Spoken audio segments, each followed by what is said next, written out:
Okay, greetings everybody. So we are now going to continue with the second part of this book. This is the only book you had to procure for the course, God and the World's Arrangement. Matthew Dusty. Now, make sure you listen to his lecture. The author got Professor Dusty to kindly record for us 45-minute lecture, which is going to introduce Nyaya. I'm not going to do that.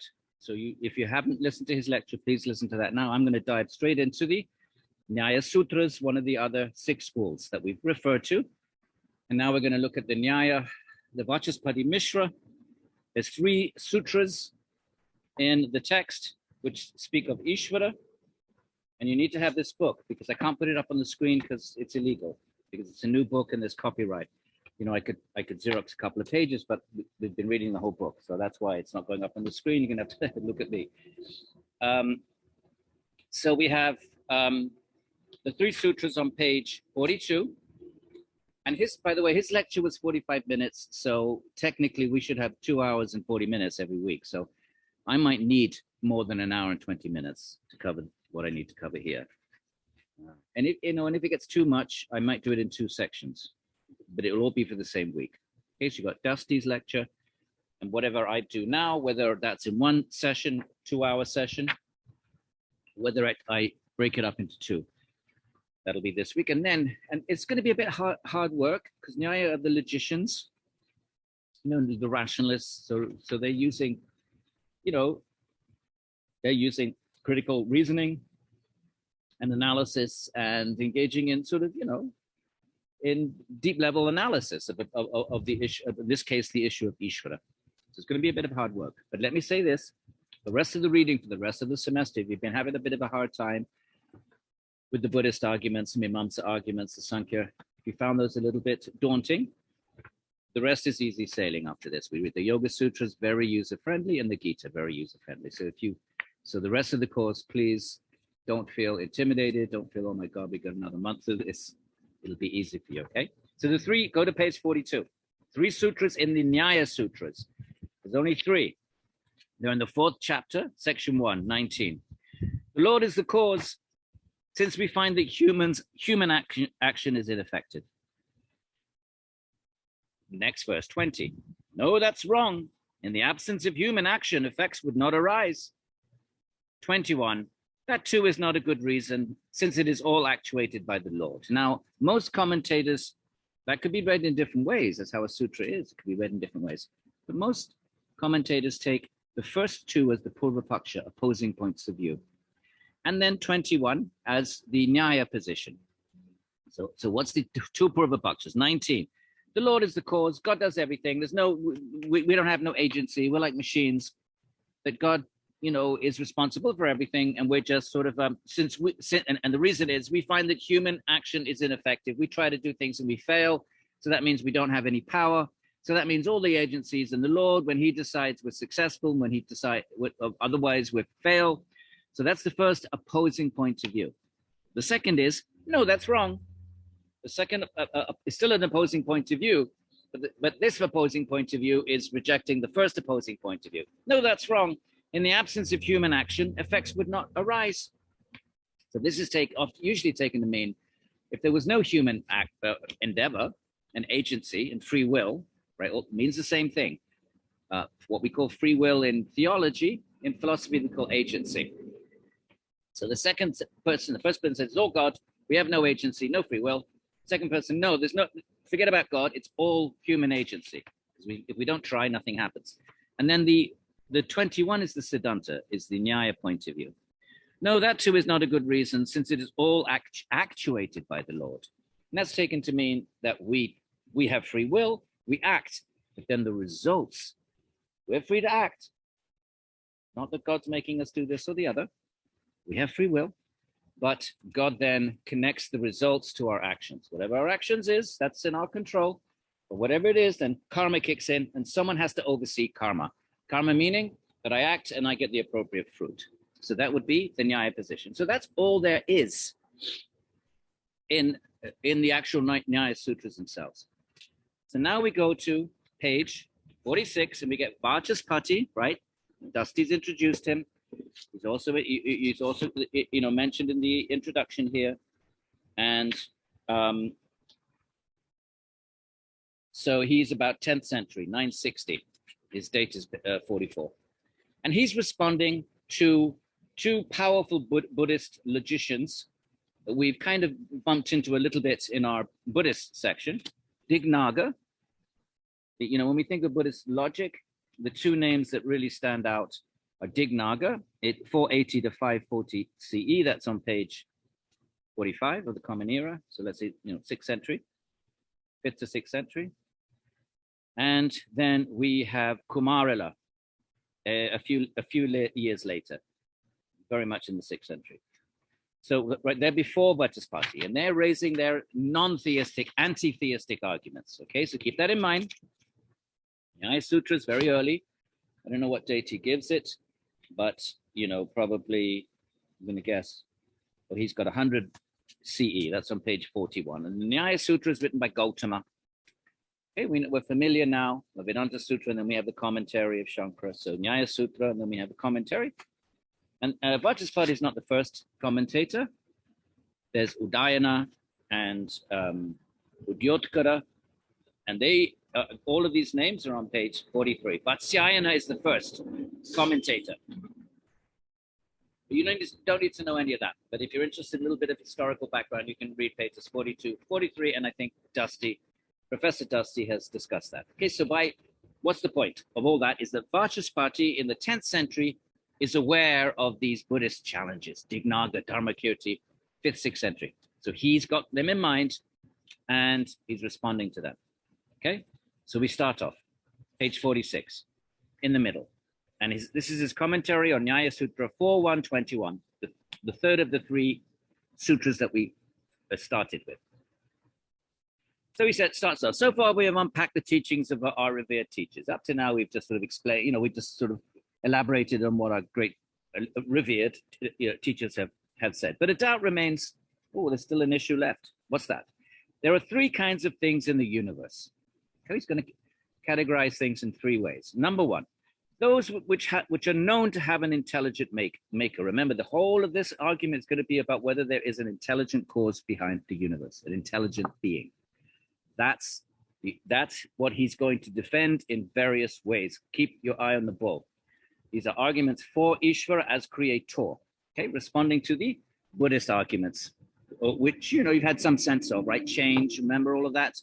If there was an Īśvara, then he would change because he would be pre-creation Īśvara, then post-creation Īśvara, and then, if he thinks of creation, all these involve changes. And therefore, it can't be eternal because change is contrary to the notion of eternality.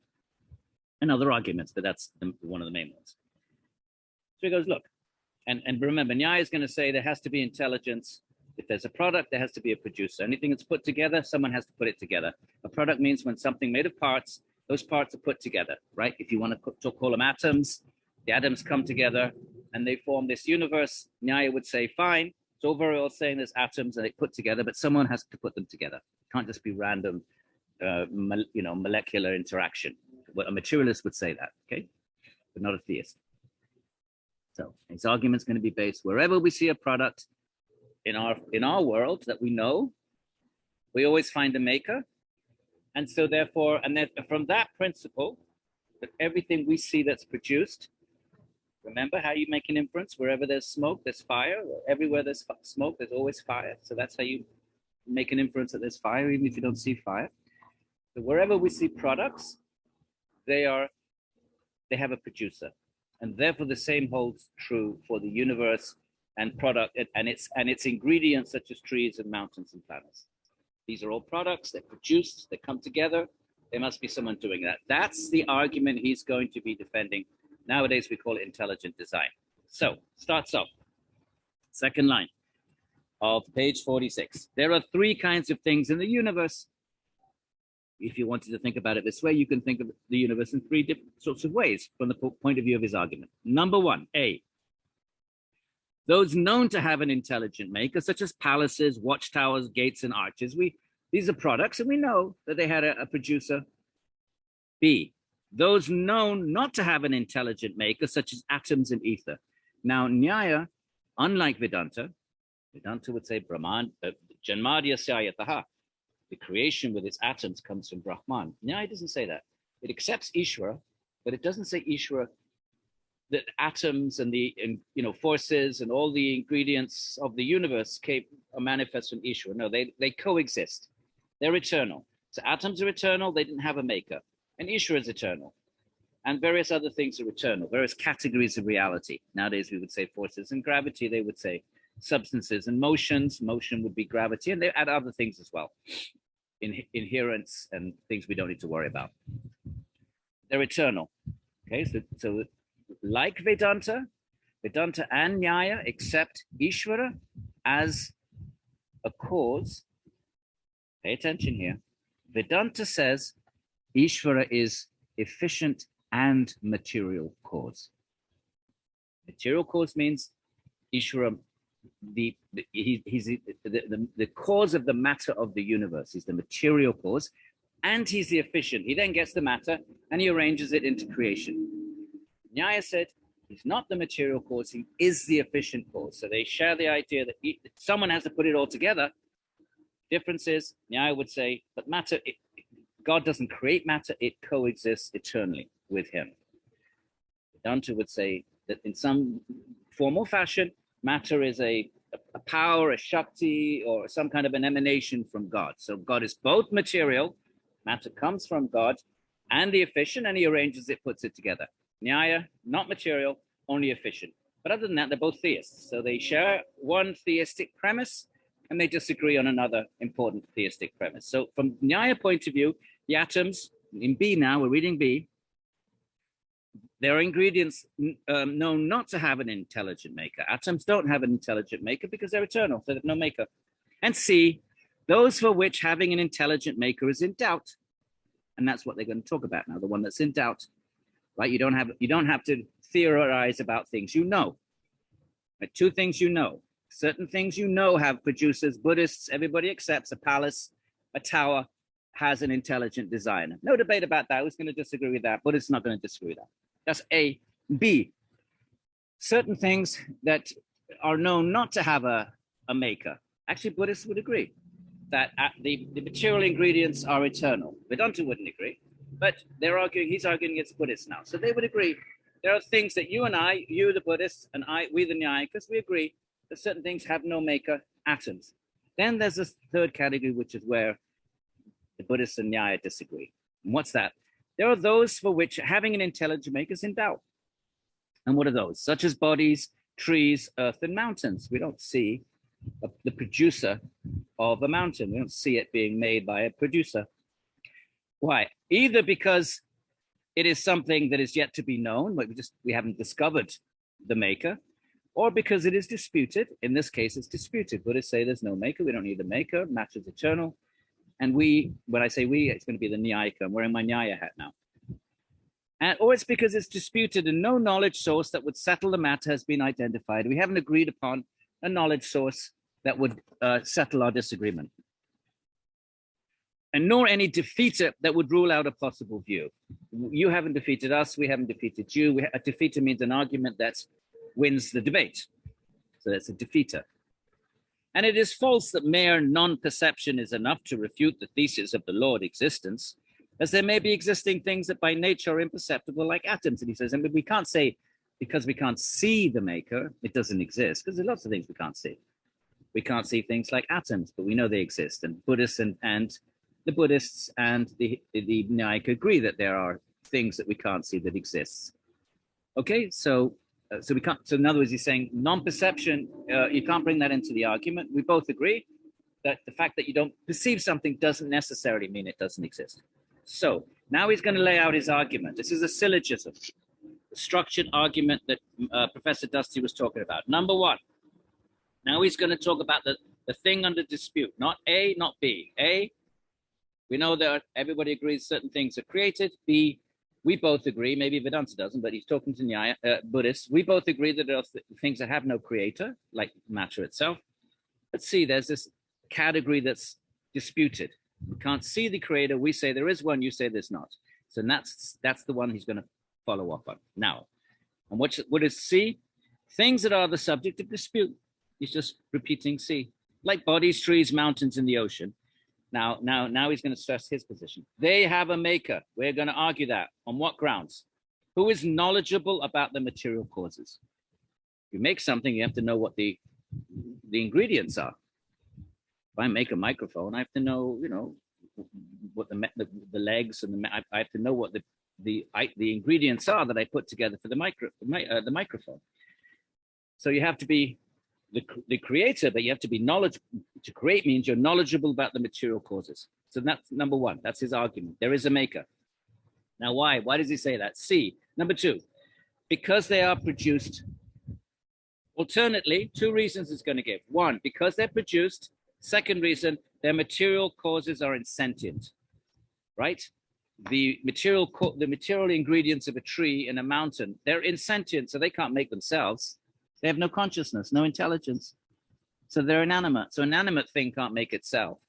It's just inanimate, has no intelligence or consciousness or will, right? Third member of the syllogism. Whatever is produced, wherever there's smoke, there's fire. Whatever is produced, number one, the two reasons. And whatever has a material cause that is sentient, then you give your example, like a palace, has a maker who is knowledgeable about the material cause. So two things, production, anything produced has a maker.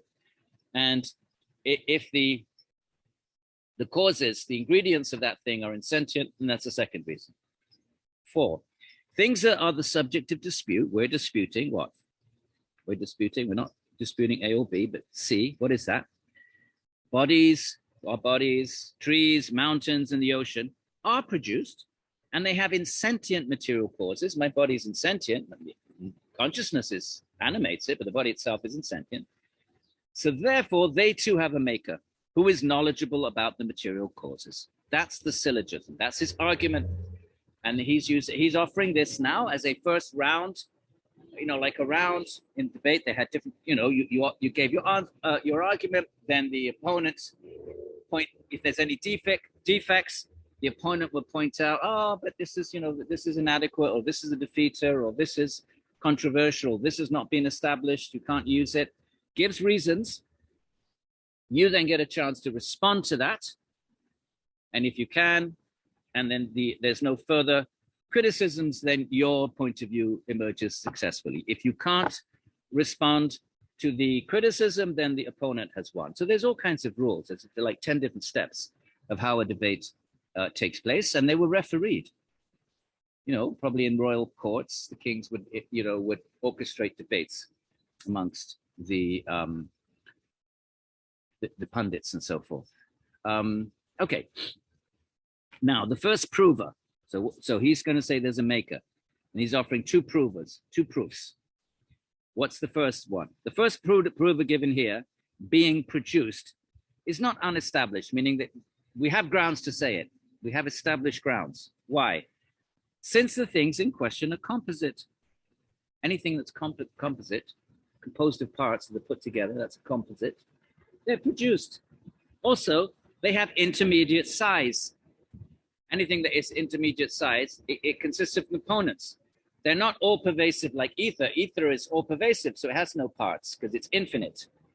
And nor they're infinitesimal. If something's infinitesimal, it has no parts because it's too small. So things which are infinite or infinitesimal, they might have no parts, but everything in between, right, is composite. So therefore, the argument holds that anything that's composite, that's his argument. Composite means a product, produced, things put together, has a maker. And they can also be moved. If something's infinitesimal, we can't move it because it's everywhere already. But they can be moved, as in the case of pieces of clothing. So he gives the example of clothing, which are made of parts, threads that are spun together, and you make a cloth. And he keeps on with the argument. Furthermore, it would be wrong to hold that this inference is trying to prove what is already admitted. The Buddhists will say, yeah, we accept that there's consciousness behind creation, but we don't accept there's an Īśvara, like Mimamsa. Remember Mimamsa? We accept there's consciousness, but it's the souls that are the conscious entities that trigger creation. We don't need to posit a big soul, an Īśvara kind of soul, a big God with a big G. So therefore, the Buddhists will say, we've already proved that. We don't have an argument here. We accept there's consciousness and intelligence, right? But the Buddhist wants that to be the little flow of consciousness. So he's saying it's wrong to hold that this inference is trying to prove what is already admitted. Buddhists already admit consciousness is central to creation. Because Buddhists accept the individual's volition influences the formation of things like the earth. And the Mimamsas, as we know, accept that conscious selves do the same, right? Buddhists, they have a different notion of consciousness. The Buddhist is momentary and interdependent flow, and the Mimamsas, it's a substance, an eternal substance. So they differ in what that consciousness is metaphysically and ontologically, but they both agree on this one thing. You don't need to have a God. Let that consciousness itself, whether it's eternal or momentary, bracket that for now, but let consciousness itself be the trigger. Well, both these opponents do indeed believe there's consciousness, as Vachaspati. What we need, not that kind of little consciousness, what we need to account for creation is conscious agency coupled with direct awareness of material causes such as earth atoms and the like. The little souls don't know the atoms. They can't even see the atoms. They're too tiny. They don't know all the ingredients in creation. I mean, I might know the ingredients of something simple like how to make a table. But so to be a producer, you have to know all the ingredients of your product. Only God can know that. You need to have someone with that level of awareness that knows all the material causes. The little souls are not adequate for that. They only have minute awareness and can produce little things like pots and maybe palaces. Okay, so that's his argument.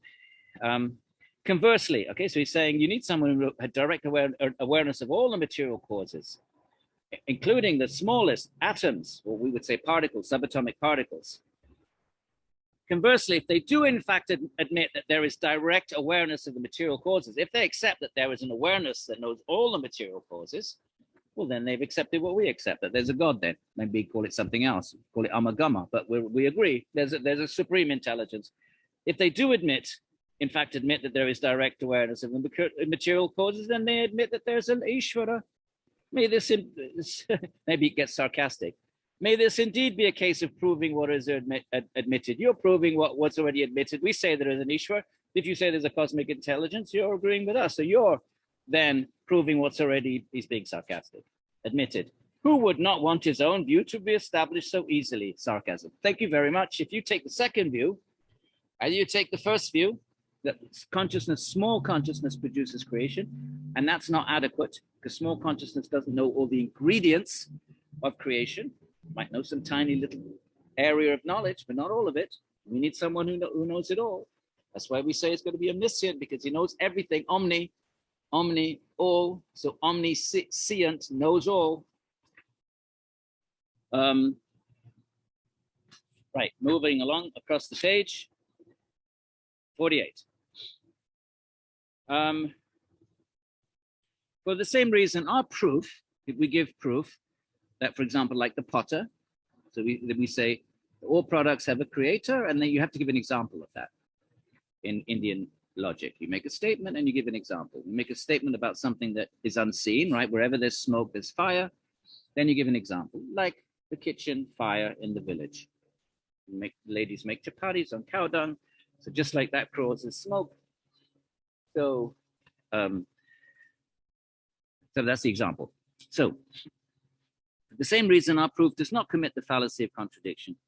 The fallacy of contradiction would be committed here, that in other words, the contradiction would mean your example contradicts your premise.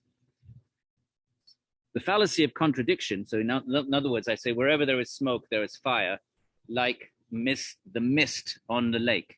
Lots of contradiction. That doesn't prove fire. That just mist has nothing to do with smoke.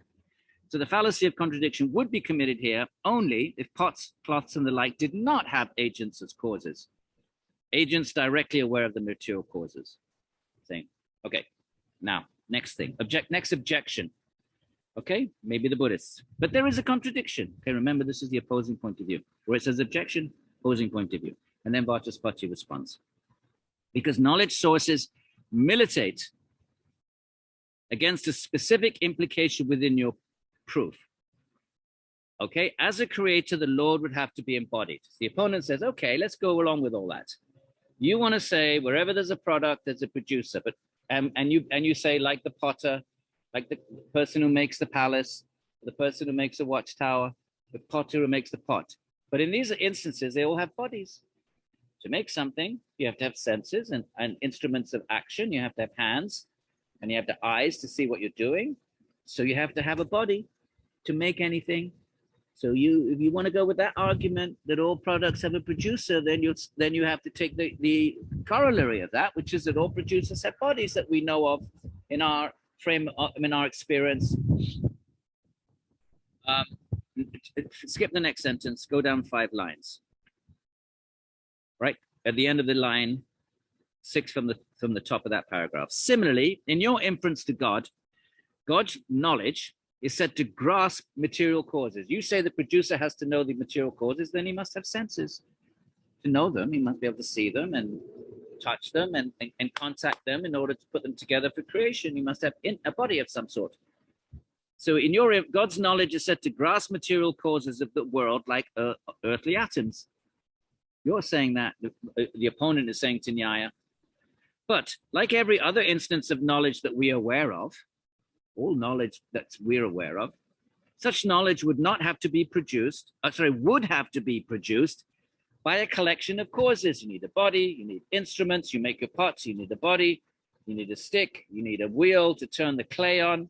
You need instruments, starting with your own instruments of your body. So such knowledge would have to be produced by a collection of causes that include a knowing self. So fine, if there's a knowing self, it still has to have a body, which is tethered, stuck with an inner faculty of mind. Then God must have a body to touch atoms and move atoms and create, and he must have a mind, which is, remember, is separate from the Atman. In the absence of any, and he has a body, must have a body. In the absence of any of these, knowledge could not arise. So you make an inference of something you know, and then you use that as an example for something you don't know that's similar to it. So all things that we know are produced, have a producer. Well, then creation is a product, it too must have a producer. So the opponent says, well, all things that we know that are produced is produced by a producer with a body and a mind. That's the argument. Therefore, your argument is to be rejected. How can God have a body? And remember the old arguments, if he has a body, how can he have a body before creation? Matter's not been created yet. So what's his body made of? The ingredients of his body haven't been created. You're going to say that some other God made his body, then that other God must have a body too. Well, and who gave him that other God the body? And then you end up in an infinite regress, another God, another God. Remember the argument? The Vaishnavas would say that fails because God's body is not material. But we're not going to engage that argument here. Here the assumption is if there is a body, it must be material. They never seem to engage the possibility that a body could be non-material, which is actually what the Vaishnava traditions and some other theistic traditions say. Maybe we'll touch on that when we get to the end of the course. We'll read the stories of Krishna. Krishna comes not in a material body. It's a body made of Brahman. Therefore, your argument is to be rejected. Furthermore, our counter-contention is well established and not defeated by any consideration you have advanced. Our position is there's no Īśvara and you haven't defeated that yet. If the collection of causal factors, the body, the senses, the mind, including a body, were not in place, they really want to focus on the body, then there wouldn't be any knowledge. To have knowledge, you have to have a body. So God would have to have a body. See the point? Where does that body come from? Who made that body? It hasn't created yet. Okay, I know I'm repeating myself, but sometimes repetition is good. Right. Vachaspati. But it's a bit complicated. You are wrong. If X does not entail Y, then the absence of Y does not entail the absence of X. So if consciousness does not entail a body, then the absence of a body does not entail the absence of a consciousness. We say God has no body, but that doesn't mean that if there's no body, there's no God. Don't worry about it. That's his X and Y business. But let's go to the top of the page. We don't want to get caught up in that. Verse 49.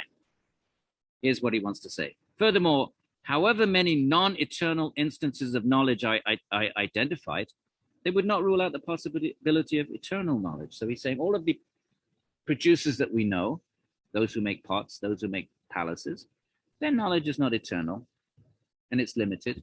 But that doesn't mean there isn't unlimited and eternal knowledge. And he gives an example. For clouds, which are composed of water vapors, they're not eternal. They dissipate. As the color that inheres in clouds, that's not eternal. But this doesn't entail that the cause of clouds, which are water atoms, along with their inherent color, are not eternal also. We can say the cloud is not eternal and its color is not eternal, but that doesn't mean that the atoms inside the cloud are not eternal. Just because one thing isn't eternal, it doesn't mean that something within it may not be eternal. Okay, so God, so the argument is God is eternal. Both of our sides accept that something that exists without being caused is eternal. We all agree that if something's not caused, if it has a cause, it's not eternal because it comes into being when it's caused. But if something is eternal, it has no cause. So we both agree on that, he says. It is wrong to hold that since we find here and there in the world, we find here and there with the potters and palace makers, that knowledge is accompanied by things like a body. It's true. We see in this world, potters have bodies, palace makers have bodies. So that's fair enough, he says. But just because that's the case, we shouldn't conclude that every instance of knowledge entails the knowers having a body. There might be knowers, producers who don't have a body. Just because all the ones we know have doesn't mean there can't be God who doesn't have a body. So he's saying, for entailment is an essential relationship. Entailment means vyapti, wherever there's smoke, there's fire. Don't worry about that. It requires the absence of additional conditions. In other words, if you say smoke comes from fire, there's no additional conditions. Wherever there's smoke, there's always, always, always fire. The reverse is not the case. Wherever there's fire, there's not always smoke. You could have a dry fire. So wherever, but if it's an added condition, if the wood is wet, then there's smoke. If you want to say we can say wherever there's smoke, there's fire. No one can challenge that. But if we flip it around, wherever there's fire, there's smoke. No, it's only if the fire is wet wood, there's a condition, then there's smoke. Very dry wood, no smoke. That's his argument.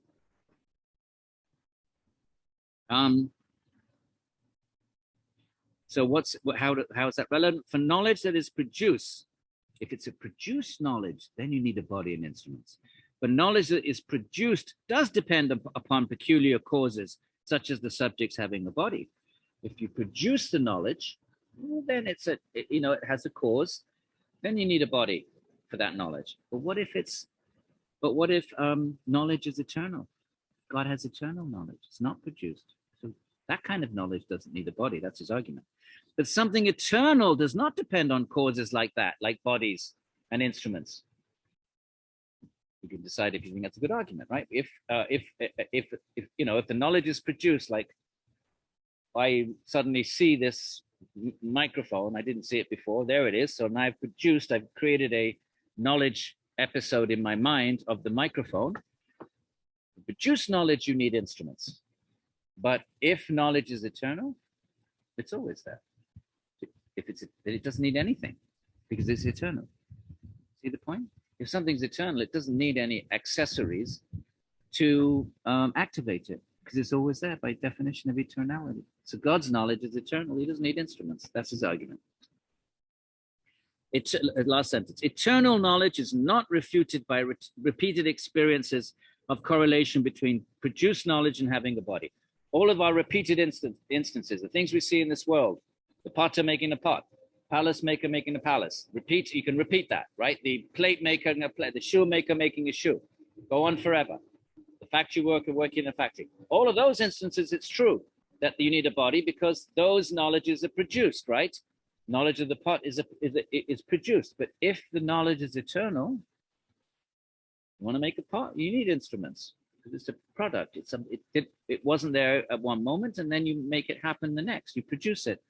For that, you need instruments. But if knowledge is eternal, it doesn't need instruments because it's already there. That's the argument. Take it or leave it. Moving on to page 50. Objection. Here. And I think this was in Professor Dusty's talk. Maybe, says the opponent. Now the opponent again, objection. But your argument establishes only the property being produced entails having a maker knowledgeable about the material causes. as seen in examples like pots, but nothing more than this. You may establish this much only for things like earth. Where do you get the distinct property having a maker with eternal knowledge that grasps all things? It's not found in examples of things produced as pots. You're saying, okay, let's go with all of that. So all of the examples you give, the pot and the pot maker, let's forget about the body for now. Let's forget that argument. But all these people, the palace maker, the pot maker, the shoe maker, their knowledge is limited. So you want to say that, okay, there's a maker of the creation. Let's go with that. Why do they make this huge jump that creator of the universe is omniscient? Your examples are not omniscient. The pot is not omniscient. Shoemaker is not omniscient. Palace maker is not omniscient. Okay, they're producers of products. You want to say the earth is a product, and you want to say it has a producer. If we go along with that, fine. But why do they make this jump that producer has to be omniscient? Vachaspati.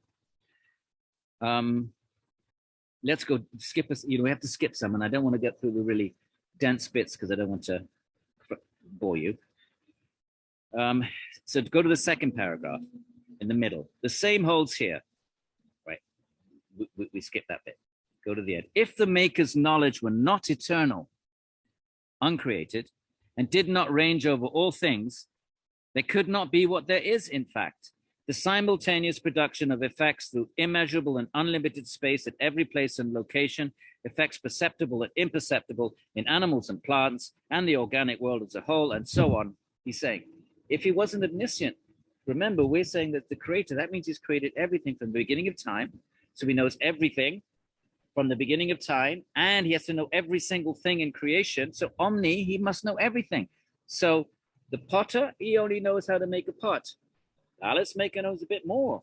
Palace is more complicated, right? He knows how to put doors and windows and turrets, and so his knowledge is expanding because his product is a bigger, more complicated thing. So keep going with that then. If we're talking about the universe from the beginning of time, we're saying that sort of a creator, he must know everything. So that's why we say he's omniscient, right? The nature of the inferred, that there's, the intelligence behind the universe, if there is a producer, that requires additional qualities such as knowing everything. And so that would be eternal knowledge. Okay? And last paragraph. And such knowledge belonging to the Supreme Lord couldn't be produced by things that are themselves effects. What can produce it? This knowledge. Bodies they're effects. They're part of what is created. So they can't be involved in the pre-creation require ingredients of the creator. They themselves are effects, senses and bodies, right? Such knowledge belonging to the Supreme couldn't be produced by things that are themselves effects, such as created bodies and sense faculties like our own. We would have to conjure up yet another Lord to produce such a body that is capable of generating the knowledge in question. If you say God has to have a body, well, then he hasn't created yet, so there's no matter to make his body, then we'd have to say there's another God that gave him a body, and then Vachaspati is agreeing with that argument, actually. That's an argument that is brought against Īśvara. He says, yeah, we agree with that. If he did have a body, then who created that body? Another God, the super God. Well, how did that God do it if he didn't have a body? So he would need to have a body, so then you need a super God. And back to a super, and all the way at infinity. Regressus ad infinitum. Infinitum, depending on which side of the pond you're on. And this would entail an unavoidable difficulty if you say that God's body was made by another super God, since before that second God, we would need yet another to create his body, and what I just said. And we need a super God. Ad infinitum, or infinitum. It is better to propose a single imperceptible being rather than going through that, says Vachaspati. It's so complicated, much simpler. Just say there's a single imperceptible being, he's invisible, with eternal knowledge, and nobody. It's better to say that than innumerable imperceptible beings, that God, he had his God who made him, and he had another God. So innumerable, because there's a regression ad infinitum.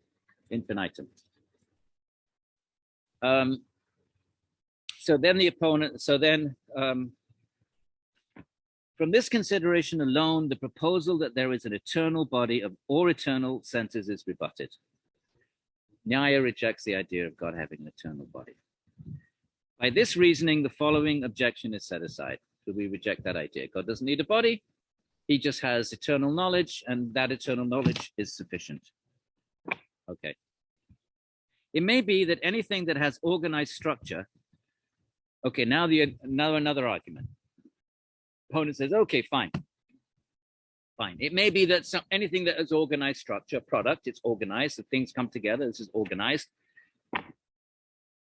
It may be, and then the universe also organized, it's not just chaotic, matter, like Big Bang. Something makes it come together into the universe. So it may be that anything that has organized structure has some kind of intelligent cause. Opponent says, okay, let's agree, let's give you that. But how can then a single cause be proved? How do you know there's just one cause? Let's say there is a God. He doesn't need a body. Fine. How do you know it's just one? What if there's two or a million?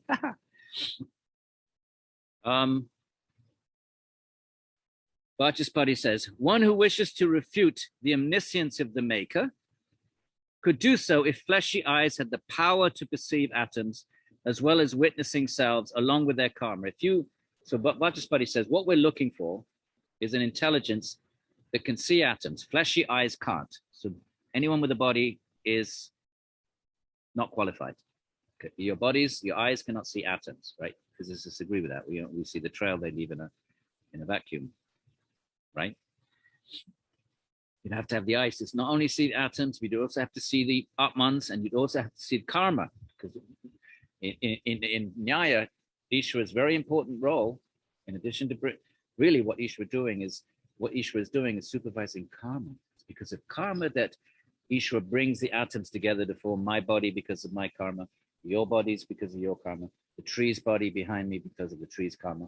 So really it's about karma. There needs to be an Īśvara to oversee karma. Karma is central to the because creation is nothing other than a product to accommodate karma of the souls. That's actually what creation is. It's not that there's creation and then the souls come along. No, there are souls with karma, and as a result of that karma, then matter surrounds each soul in a particular body and creates external arrangements, all because the souls need to experience those external arrangements in accordance with karma. It's really karma that is the major that needs an overseer, because the creation is nothing other than, like I have my individual karma, but all of us together, trillions and trillions and trillions of souls with our individual karmas, that requires an overseer who puts it all together, and that's what the universe is. It's an arrangement such that everybody's karma can be experienced by each individual soul. So then Vachaspati continues, but there's no fleshy eyes. You can't see karma. You can't see souls with your fleshy eyes. Therefore, you would have to postulate many beings capable of perceiving such super sensuous, sensible things who would be very different from us in our kind. It's better for the sake of simplicity to posit one such being. He's saying, okay, if you want to say there's lots of beings, first of all, you have to say they're different from us. They would also have to be beings that can see atoms. Right? The opponent says, why do you just say there's one God? What if there's more than one? Any number of gods. Vachaspati said, well, the requirement is the same. Even if there's lots of them, they still have to be able to see the karma, see the souls, see the atoms, put it all together. Why bother saying there's many? It's simpler. Occam's razor in philosophy. The simplest solution is the better one. So it just gives us an Occam's razor. It's called lagutva in Sanskrit. It's lighter, it's easier.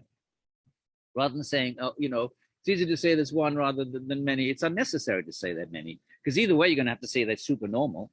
Even if you say they're many, you're still going to have to say that they're super, that they're not the regular souls. Buddhists want to say they're the regular souls that trigger creation. Mimamsa wants to say regular souls. Vachaspati says, well, you agree with our argument that whoever creates has to know the ingredients of creation, right? I make a microphone, I have to know where the legs are, where the wire is, how to wire it up, I have to know the ingredients. So if you say, so therefore, if you accept that argument, then you say, yes, whoever makes creation has to know atoms. Well, it's not going to be irregular souls then.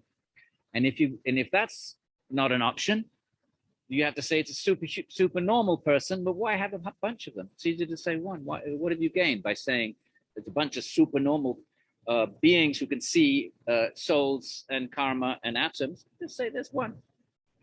So that's the argument. Page 52. And we are we've got 8 more pages, and we have a bit longer, 2 hours, but I have no idea. Where's the clock on this thing? Oh, 40. Oh, we got plenty of time. 45 minutes. We'll do it, my friends.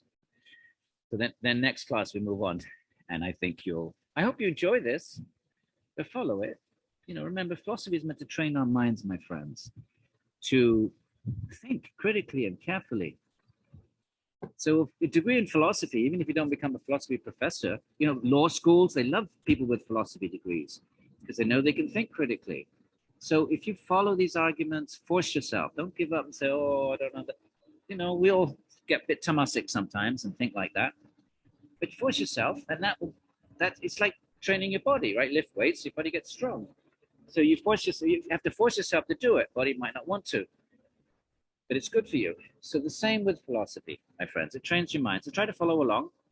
And but as I say, next week it'll get lighter. The sort of, I think it'll be more user-friendly. Right. Now, objection.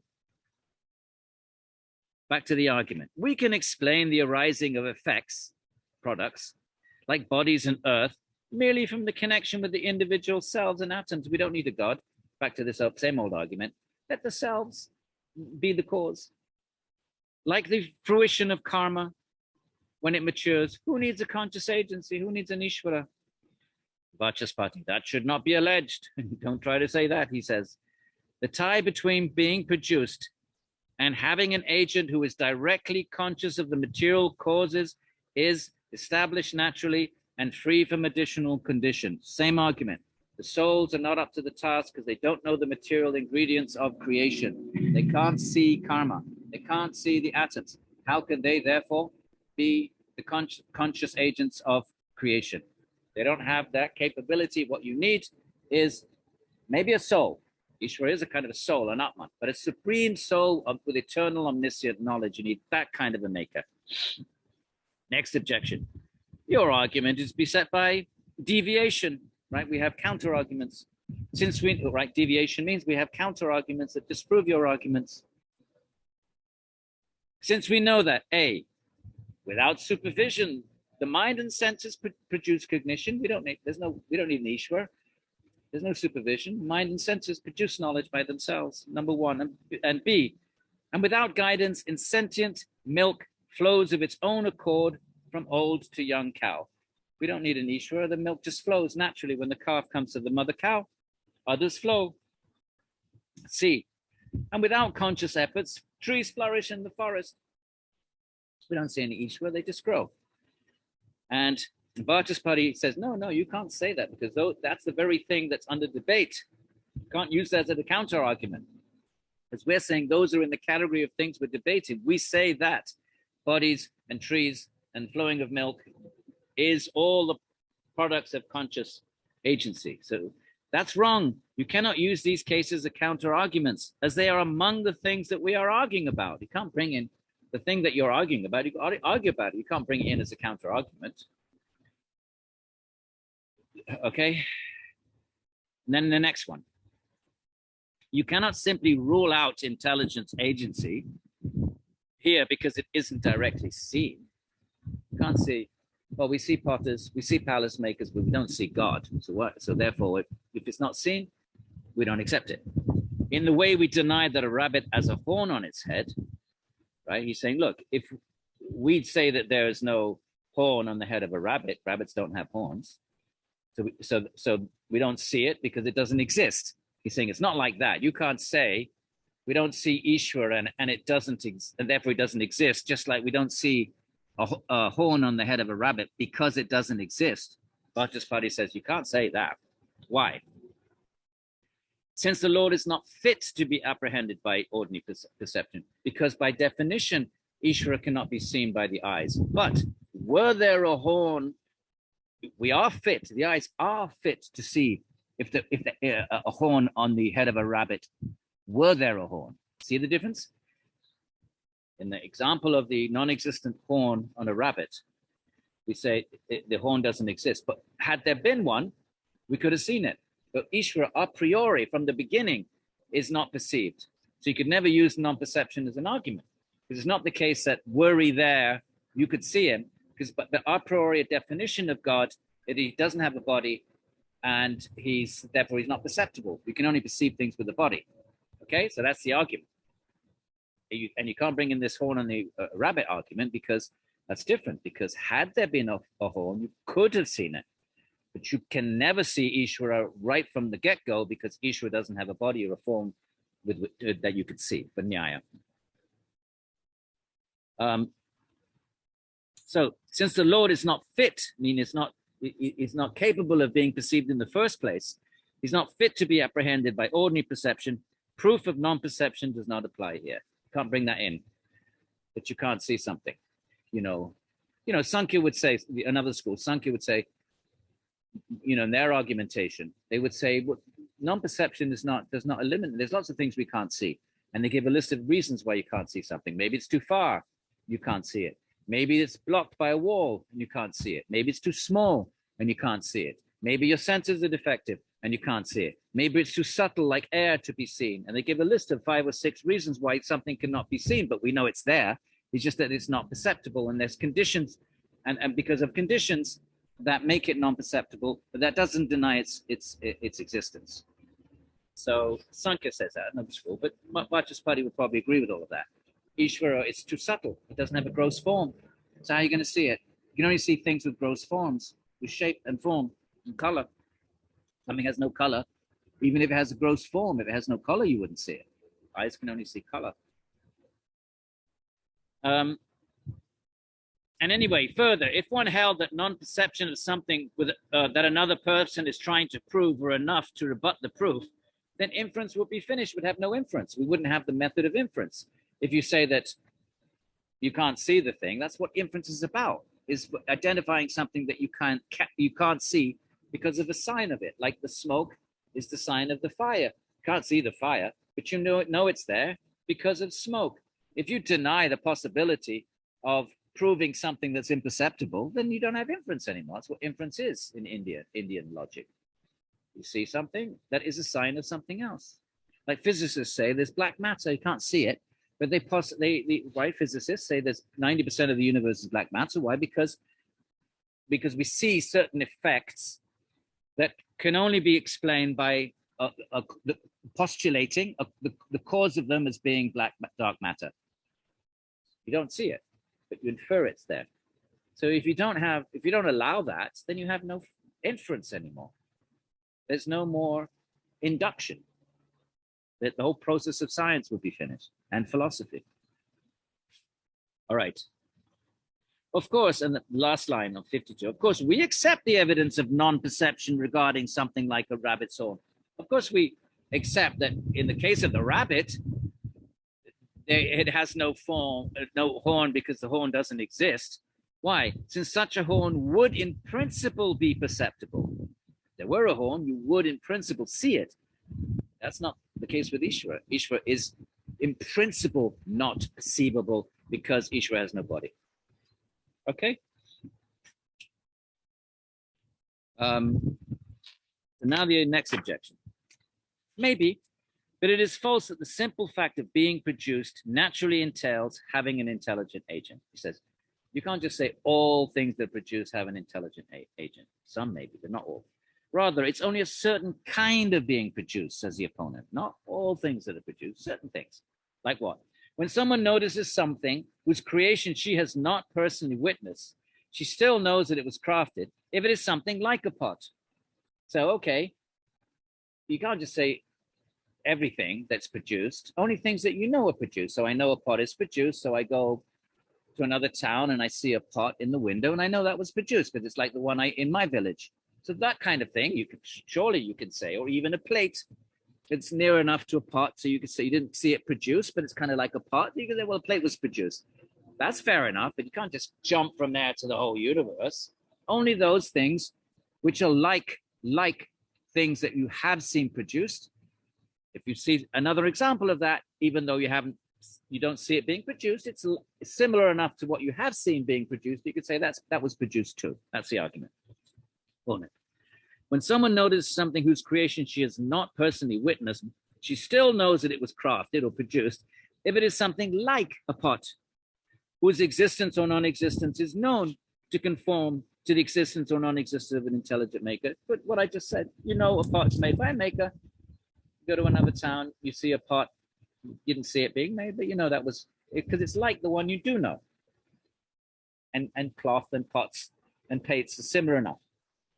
But it does not hold for those things that have the unqualified property of being produced. You can't jump from that with no qualification from pots and cloths and plates and just make this massive, great big leap into create. Therefore, creation has a producer. That's the opponent. It doesn't hold for things that have the unqualified property of being produced, like organic bodies and earth, meaning creation. Since these things are not experienced as being associated with makers in the way you propose, we don't see anything like that. That's similar enough for us to say, well, that was created, therefore this was created. There's nothing like creation. There's nothing. We only know pots and palaces. It's too big of a leap, says the opponent.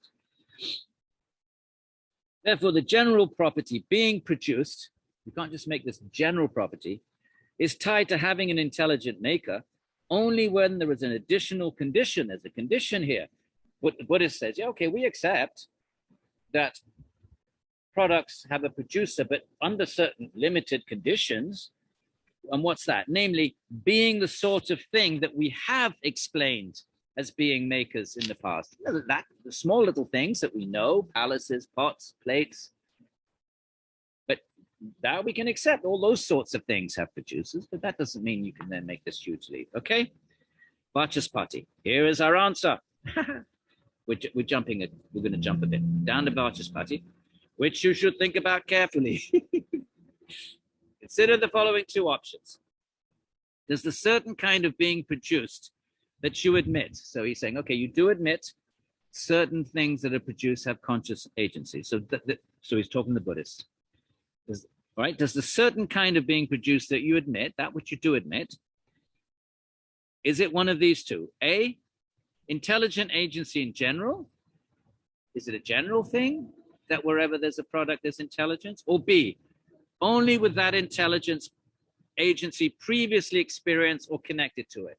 Here's your two options, Vachaspati responds. You accept that some things that are produced have a producer. You just don't accept that creation does. Okay, here, I'm going to put this to you then. You accept that all products have a creator or only things that you witnessed? You've witnessed a shoe maker making a shoe. You've witnessed a pot maker making a pot, and only that, only those things that you've witnessed you'll accept. Which of the two is it? General principle, whatever's produced in all instances, general, ubiquitously has a producer, or only the things you've seen? Which one is it? If it's the first one, then that's what we say. all things that are produced have an Īśvara. If it's the first, then yours is our position, precisely what is accepted by us. That's what we say. We who maintain that things like organic bodies and the earth, that's what they're using for all creation. Instead of saying creation, they're saying organic bodies and earth, right? So you can think of everything alive or not alive. Earth meaning all matter, and organic bodies are things that grow. And why do they grow? Because they have the soul. So when they say organic bodies and the earth, they're talking about creation. Another way of thinking of it is moving and moving, or conscious and unconscious, chit, achit. Okay, but just the way it's framed in this argument, instead of saying all conscious and non-conscious entities, or living or non-living, he's just saying organic bodies, which means the soul in a body, which is organic, it's growing, or just earth, meaning all matter. So if you take the first, that all products have a producer, that's what we say. For one cannot shamelessly deny the correlation between an effect and a cause. You can't just shamelessly, he was basically saying that's not philosophical at all. It's not rational or reasonable to say that there's an effect without a cause. The universe is an effect. Shameless to say that it doesn't have a cause. Now, what about the second option?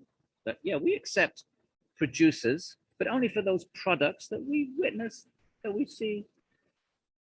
pot making, palace making. If this particular kind of being produced correlates your second object only with things that have already been directly experienced to have intelligent makers, if you're only accepting those things that you've experienced being produced by intelligent makers, then people who have not witnessed something's being made would not be able to know it has a maker. You wouldn't be able to, then you'd have to apply that to everything that you haven't seen, right? You go into a cloth shop, maybe you've seen the pot being made by a potter, but you haven't seen the cloth being made by a weaver. Maybe you just didn't see that. So now you can't make that inference then. Either you take the general principle, all products have a producer, or if you want to start fiddling around and say only things we've seen, then all the things you haven't seen then.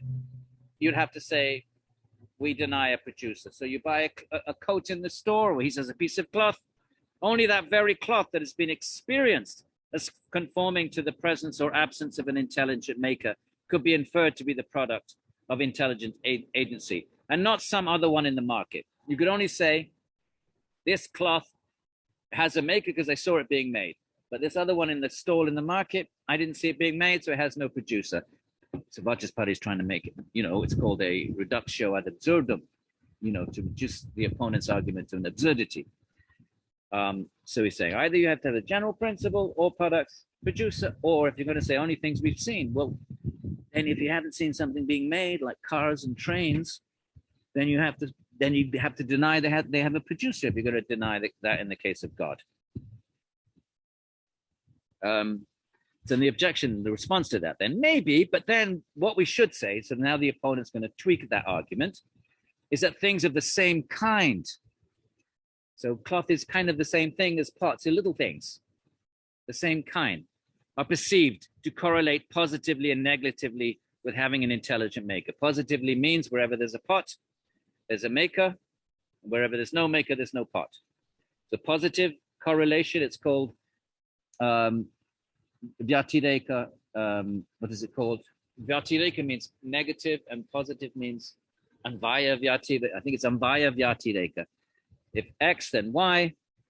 If no Y, no X. If there's a pot, there's a maker. If there's no maker, there's no pot. So that's positive and a negative correlation, right? You can say positively that if there is a pot, there's positively a maker, or you could say negatively. If there's a negation, no maker, negation, no pot. Okay, that's positively and it correlates. You could use either one or both to make an argument. So only the things of the same kind have an intelligent maker. So even if something specific thing in question is not directly experienced as such, being of the same kind, it would be a similar case. So, okay, you saw the cloth being made, the cloth in the market, you didn't see, but it's the same kind. The opponent says, tweaking the argument, okay, well, let's extend it a bit. Fair enough. We're not just saying that that one piece of cloth that you saw being made is the only one that you posit a maker for, but anything of the same kind. Vachaspati, come now.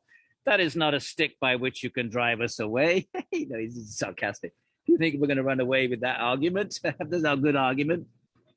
Things such as pots, insofar as they produced, correlate positively and negatively, just what we just said. They correlate positively and negatively with having a maker with intelligence. Something else of the same kind, namely, now he's going to go all the way to creation, namely, anything produced. He doesn't want to tinker around with little examples. He wants the big general principle, whatever is produced. And then there you have your organic bodies in the earth, and now we know that means creation itself, right? Earth, all matter, organic bodies, living entities. They'd be similar.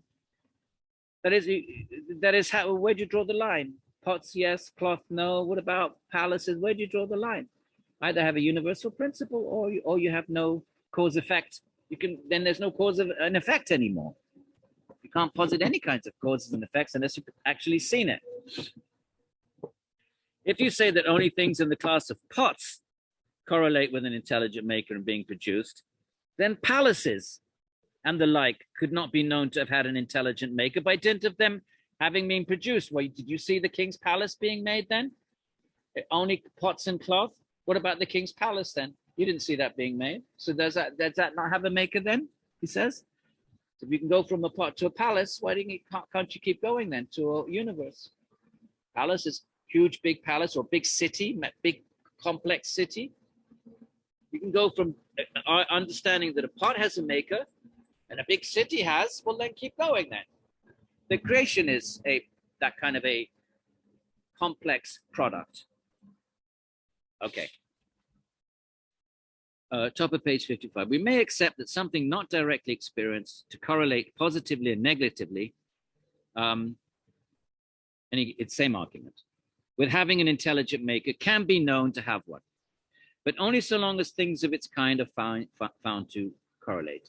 Saying, okay, let's, if we say that only things of its kind have a maker, but now please tell us, if you accept that, then now please tell us, how is it that, repeating the same argument, how is it that things like palaces, they're not of the same kind as pots, same argument, that have been made or thought to have intelligent makers, whereas things such as organic bodies in the earth are not? Where do you draw the line? You can't just randomly say, this category of things, yes, but this is too big, and therefore no. Where are you going to draw the line? Pots, palaces, cities, where do you draw the line?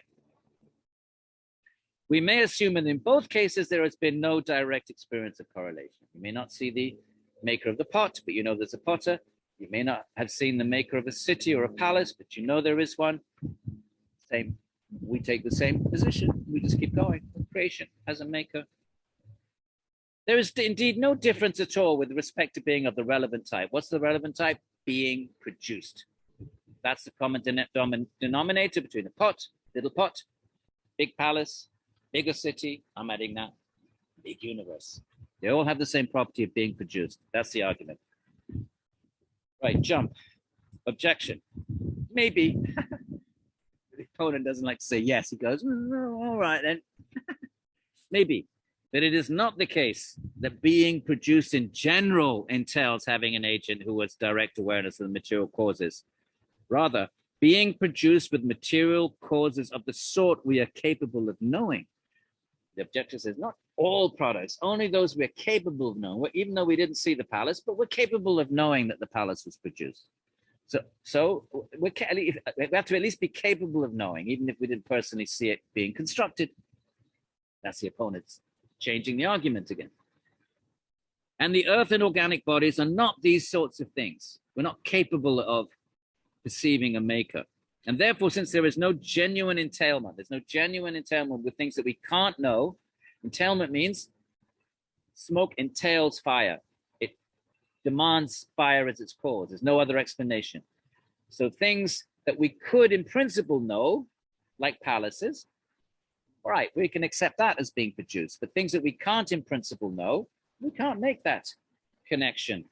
The entailment that a palace entails a palace maker, pot entails, and the Sanskrit for that is vyapti. Wherever there's smoke, it's always the case that it's produced by fire. Mishra, that's wrong. First, through positive and negative correlations, it is established that there is an entailment between being produced in general, universal principles, pots, palaces, and the universe, and having a conscious agent who is knowledgeable about the material cause. He's saying, no, we're going to take this as the general principle.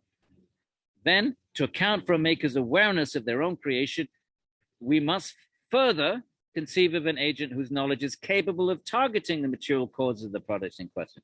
We first of all accept the general principle. Product is a producer. Then what kind of a maker? Pot needs a potter, knowledge of clay. Palace maker needs a bit more knowledge there, isn't it? Much more. So a different kind of maker depending on what the product is. So the universe requires a kind of maker who knows everything from the beginning of time, and he must know every single atom in the universe. And what is omniscience other than that, my friends? It's knowing everything from all time through infinite space. That's the kind of maker, the only kind of maker that will fit the bill of this particular product, namely the universe, the way he frames it, organic bodies and earth.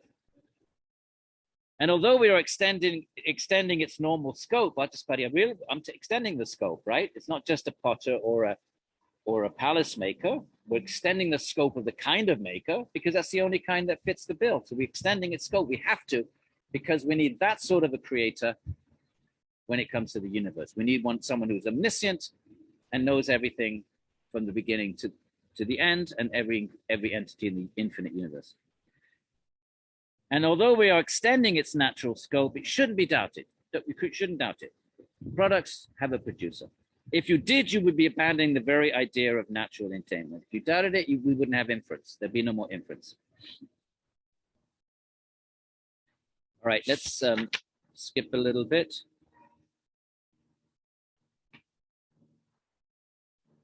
All right, no, we'll read it. Objection. And we're doing okay for time, right? Where is my time thing indicator? Keep forgetting where is there. 1 hour 12. And remember, we have a bit longer because Professor Dusty, we could actually go on for another 50 minutes. How many more pages do we have? We're on page 55, and we only have to go to another 5 pages, my friends. Can we hang in there? We did 10 pages, so I think we'll do it within 2 hours. That way you'll have 2 hours and 40 minutes for the class. And if it gets tiring, just put it on, just take a break. Just hit pause and go up, have a cup of tea, come back and watch the rest. There'll be questions on this in the quiz, but the basic argument of product to producer, that's that sort of level of questions. So the objector says, maybe. He always says maybe. Oh, okay, let's say, let's grant you that. But the inference you put forth is fallacious, it's wrong. Since it is neutralized, right, contradicted, by counter instances like the following. So now he's going to say, you put forward your argument that Earth and everything is a product and needs a producer, and the producer must be omniscient because he has to know all the atoms in order to create. So we're going to put forward a counter argument. What's that?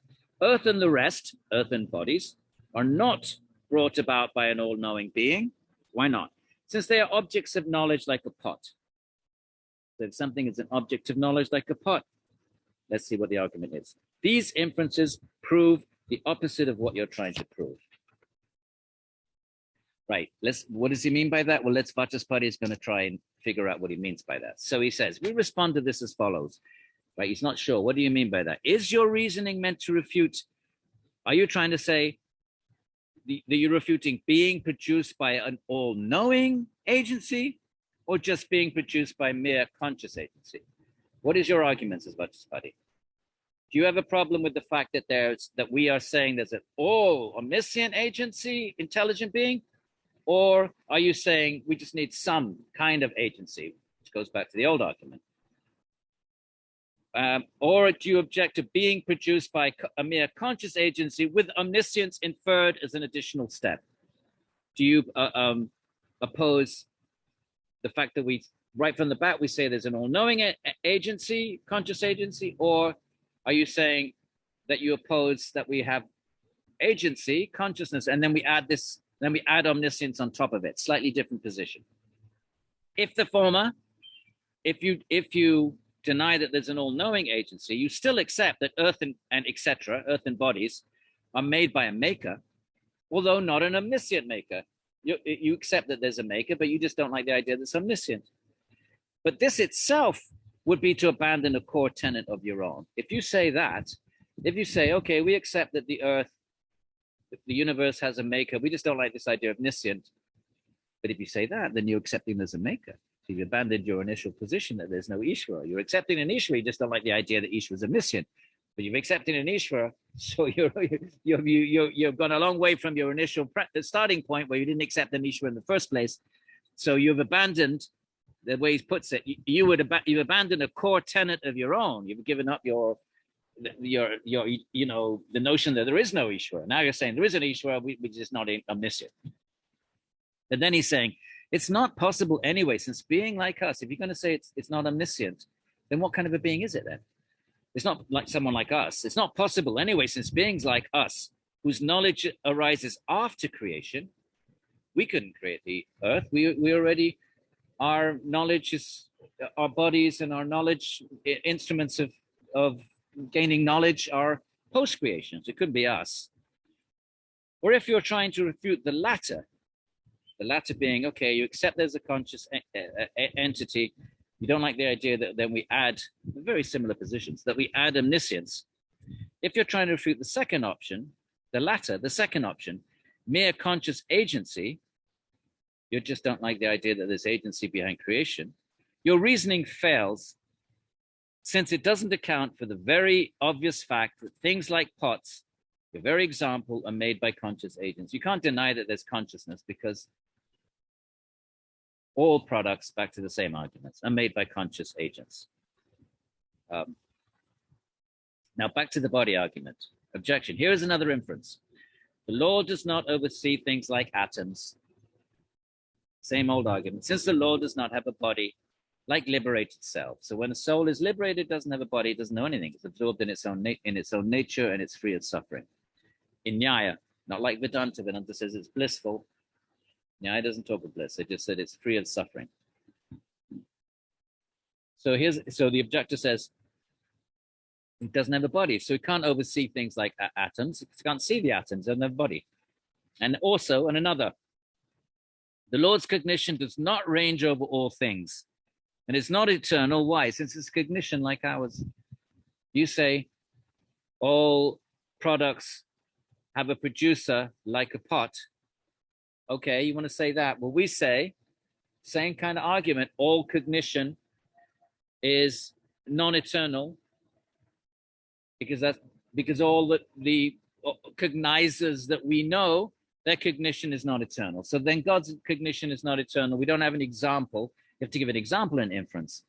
You say that smoke comes from fire, like in the kitchen.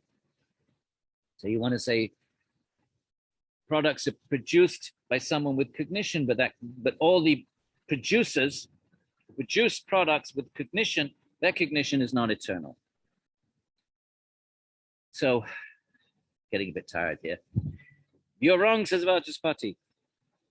For either of these inferences, no, let's skip that. Let's skip all that. Let's go down.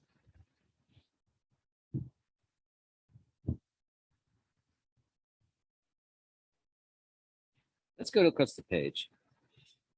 Verse 57. Let's go to the second paragraph. The Lord's desire and effort. Now he's adding that not only is there intelligence, there has to be desire and effort, because for creation, one just know the ingredients, like the potter. He knows the clay, but he also has a desire to make a pot, and he has to have the intention to make it. So now we're adding further characteristics to God, to Īśvara. Not only omniscience, that's been the argument up to now, must have a desire to create, must have intention to create, must make the effort to create. So that verse, page 57, second paragraph. The Lord's desire and effort should also be understood as being eternal, like his knowledge. He must have eternal desire, because his creation is eternal, and he must have eternal effort to be, because karma is always being connected at every second. All living beings are receiving their karma. So God's effort in making all those connections, that must also be eternal. And they are included within the within the requirements for the creation of the world. So you need to add these ingredients into for Īśvara to be up to the job. Not only must he be omniscient, he must have eternal desire and eternal effort.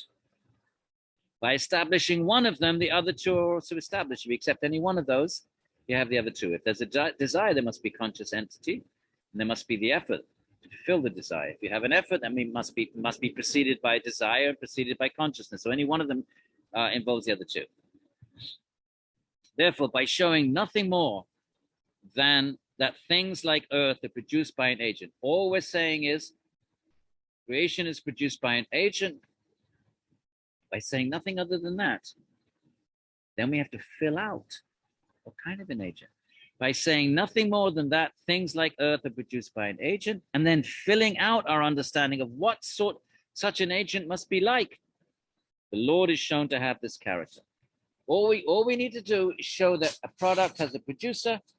Therefore, the universe is a product. It has a special kind of producer that's competent, right? The potter's competent to do the pot. Palace maker is competent to do the palace. He has knowledge of all the ingredients of a palace. So what kind of competent being is capable of doing creation must be omniscient, and now he's adding other ingredients. Must have a desire, must be able to have the intention and make the effort.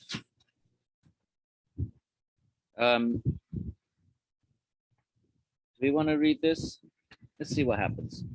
Or let's say, for the sake of argument, that we've established agency with respect to the items under discussion. Let's say we've accepted there's an Īśvara, there's an agent behind creation.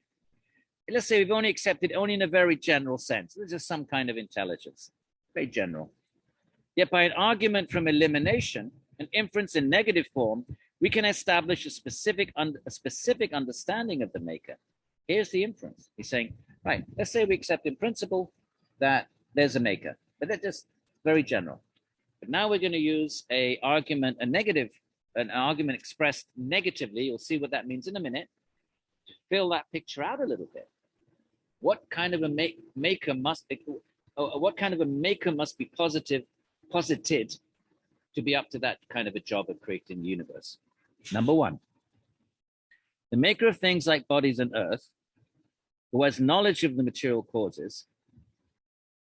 Let's take the opposite. Let's say you say that there is a maker, but he does not have non-eternal. There's a double negative. The maker of things like bodies and earth, who has knowledge of the material causes, does not have non-eternal, limited cognition. He doesn't have non-eternal, limited conditions. That means he has eternal, unlimited. If he doesn't have non-eternal, he has eternal. If he doesn't have limited, then he has unlimited. Right. Why? 2, because otherwise, if we didn't say that, there would be the unacceptable consequences. We'd end up in a fix. We'd end up in a philosophical dilemma, unacceptable consequences. What would that be? That the maker of things like bodies and earth would not have knowledge of the material causes. Then you'd have a maker who doesn't know the ingredients of what he's making. We don't see any examples of that in the world. Someone makes something, knows the ingredients. 3, for we do not find that a being with non-eternal, limited cognition could have knowledge of the material causes of earth and organic bodies, just as we humans do not. We don't have knowledge of the atoms. So, so it's not, and we can't create. So if there's we can't find a creator who doesn't have knowledge of the material ingredients, how would we be able to create? They'll be like us. We don't have knowledge of the material ingredients, so we can't create. So how can we posit an Īśvara who is not omniscient, who doesn't have knowledge of the material causes? So that wouldn't work. We'd end up with that, what does he call it? Undesirable, unacceptable consequence, or undesirable consequences. You'd end up with a maker that doesn't know what he's doing. He's just random, doesn't understand the material causes. To make something, you have to know what the ingredients are, how to put them together. You have to know all the details to make a coherent product. Otherwise, it'd just be a chaos of parts. So the maker does have knowledge of the material causes of creation, must have it to create. Therefore, the maker does not have non-eternal, limited cognition. He doesn't have non-eternal, means he has eternal, and he doesn't have limited. Anyway, it's just another way of framing the argument to show that its contradictory is absurd, right? So you can either put the argument positively, that a creator must have knowledge of the ingredients of the creation, but then if you negate that, you end up in absurd, that a creator is creating without any knowledge of the material causes. So that's just another way of framing the same argument in a negative sense. In other words, if you don't accept, you accept as a creator, but you don't accept it's omniscient, you're going to be saying that somebody can create without knowledge of the material causes. So no agent other than the Lord conceived as having features, only a Lord that has features. What kind of features? Unlimited, eternal knowledge could be the agent of creation. There can be no other kind of creator. Creator has to know the ingredients of the creation, every single one of them. Otherwise, how could he put them together in a coherent, the universe is coherently put together. So he must have, no other agent would fit the bill. That's what he's saying. So that agent must know everything from the beginning of time, and that's omniscience. So no agent other than the Īśvara conceived as having features, and not just an Īśvara, any old Īśvara, but the Īśvara who has these additional features. And what are they? Unlimited, because the universe is unlimited. Eternal, because they all say that there was no creation. It's eternal. They don't accept it, they wouldn't accept creatio ex nihilo, as Christians do, or Big Bang. They would say it was eternal. If they accepted the Big Bang, they would say there was a previous universe. They do accept sort of a Big Bang kind of, they accept cyclical creativity. You fit that into a Big Bang model, as long as you say that eventually the universe, which is expanding at some point, would reach a place of expansive saturation, and then it would collapse.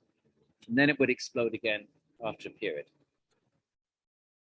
So any Īśvara behind all that has to know all of that. So that's unlimited.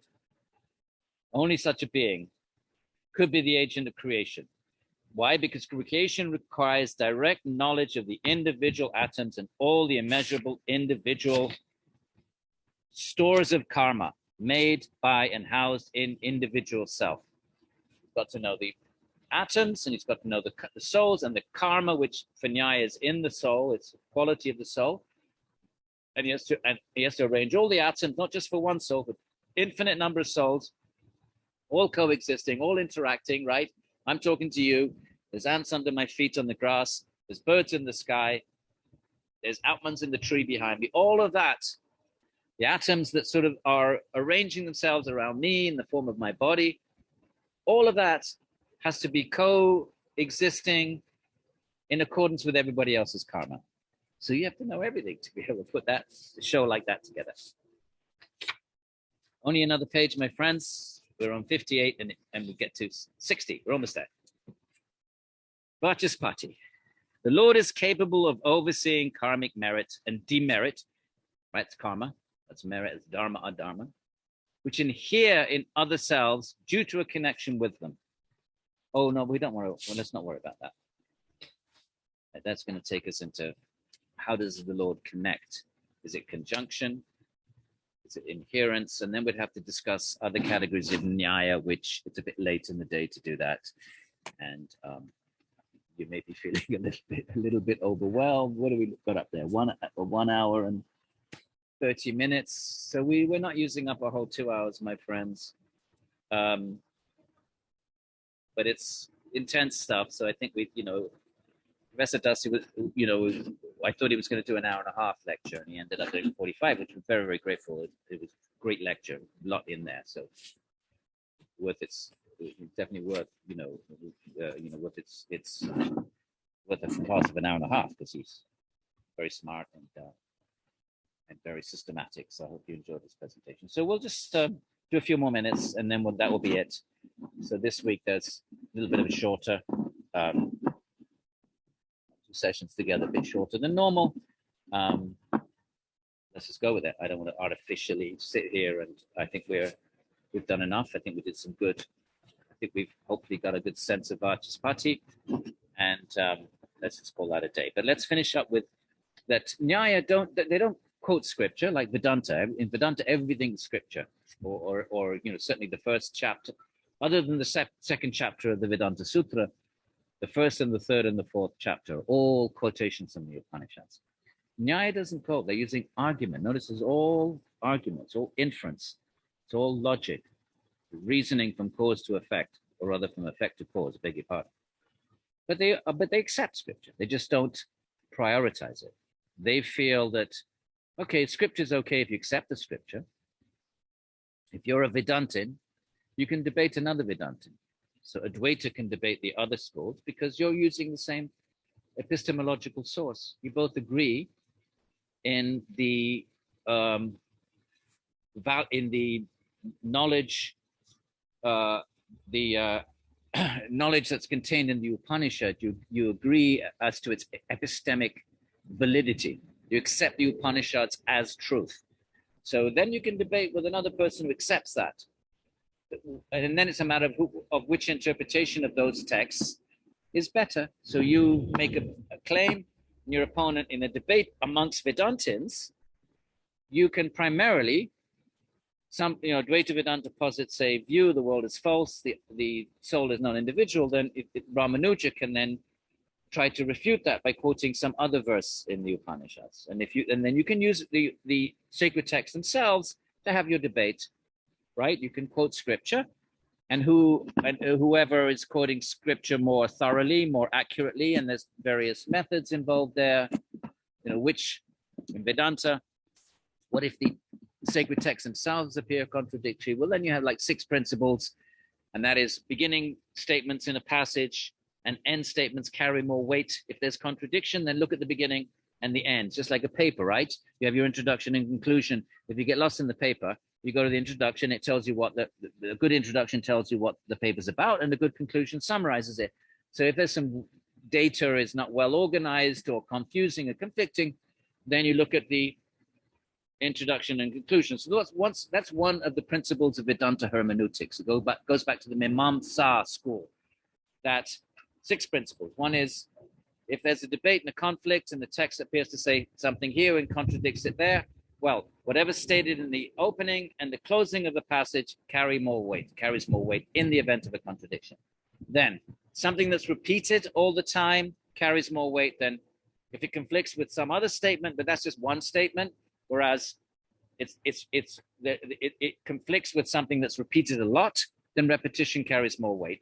These are obvious, simple, and we would, I think, agree with them. And then there's 6 principles like that: opening, closing statements, repetition. If something's praised and it receives a lot of praise, then that obviously means it's being valorized, and therefore that carries more weight than something that's not praised. So in this way, there are 6, and we don't need to. It would take me a few minutes to remember the other 3. But the point is, the point from our perspective is Vedanta uses reason and argument secondarily, but it's primarily scripture that is his main source of knowledge. Then in chapter 2, remember I said chapter 1, 3, and 4 are interpretations of scripture. Chapter 2, it uses inference, but only in engaging other schools. You can't quote scripture if someone doesn't accept your scripture. If a Christian is debating a Hindu, there's no point quoting the Bible if the Hindu doesn't accept the Bible, and vice versa. If a Hindu is debating a priest using scripture, there's no point the Hindu quoting the Gita that says Krishna is God if the Christian doesn't accept the Gita. So you can't have a debate unless you both accept the scripture. So Nyaya then is debating the Buddhists, especially. The Buddhists don't necessarily accept, they might accept some of it, but they don't necessarily accept the Vedic scripture. So you can't quote Upanishads to a Buddhist. Buddhists will say, well, we don't accept it. Then where does the conversation go from there? So therefore, when your Nyaya then takes it upon themselves, okay, especially, and they're not only debating Buddhists, but the Buddhists are their primary opponents. They also engage other Vedic schools like Mimamsa that don't accept Īśvara. In fact, we notice Vachaspati even mentions Mimamsa as an opponent. When you're engaging those who don't accept the scripture, then you have to use reason and argument. You can't quote scripture. But they do accept the scripture. And here at the end, Vachaspati at the end does quote scripture. Notice it's at the end, it's secondary, it's not his main argument. His main argument is reason and is logic, cause and effect, producer produced. That's his main argument. But at the end, he throws in some scriptural verses because they are Vedic. And to be Vedika means you accept the Vedic texts. So consciousness, finally, at the bottom of page 59, consciousness is the prover provided by Udyotkara, a previous commentator, understood through indirect indication. In other words, through logic, we posit a conscious agent. Reasons such as being produced should be understood as implied according to context. Being produced as a producer, and the context requires a certain kind of producer. Being produced pot requires a certain kind of producer, potter.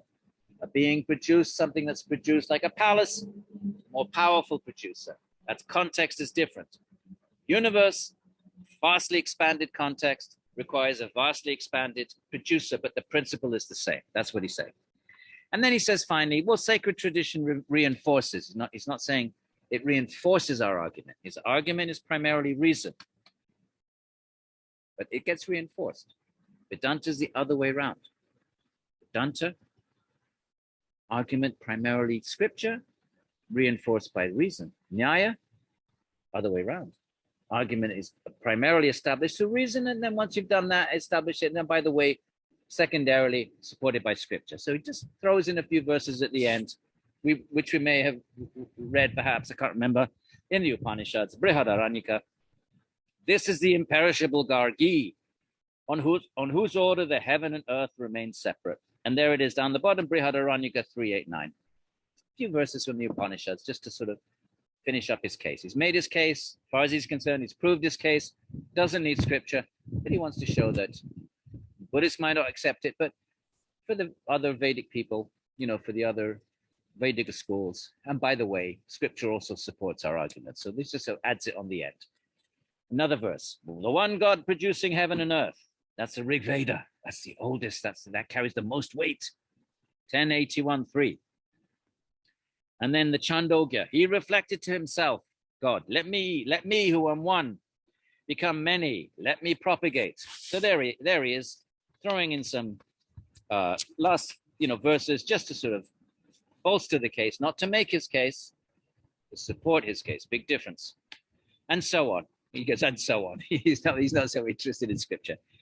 And also found in authoritative law, not remember the Shruti and the Smriti. The Shrutis are the Vedas and the Upanishad, and Smriti are other texts like Mahabharata.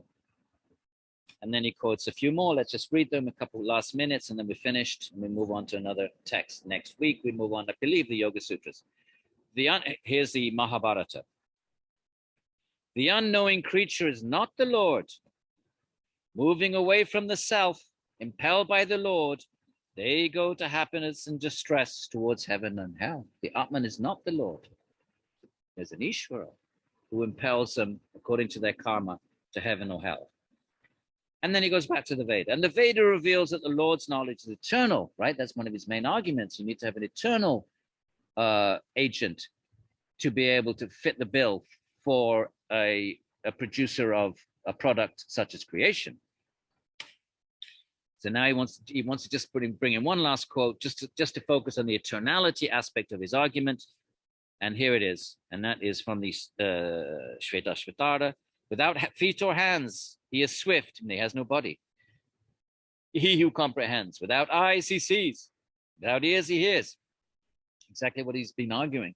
Ishvara doesn't need a body. Only knowledge that's produced needs a body. But knowledge is eternal. Well, it's eternal. So it's not produced. So then why do you need a body? You need instruments for something you didn't know, and now you want to know it, and you want to produce a knowledge episode, right? I've never seen this before. I look at it now. A new knowledge is arising. It's produced. So for that I need senses. But if knowledge is eternal, then it's always known everything at all times. So it doesn't need any instruments. That's the argument, right?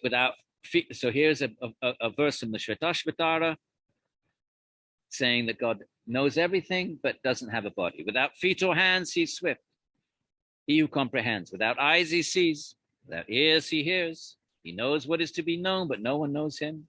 They speak of him as the great one, the supreme person, Īśvara, Purushottama, and so on. He says he just wants to bring in one quote just to show the faithful, to show the Vedic traditions, that even though they're using the reason and argument, they still accept the Upanishads, and the Upanishads is on their side. They bring it in secondarily as a support, as a bolster.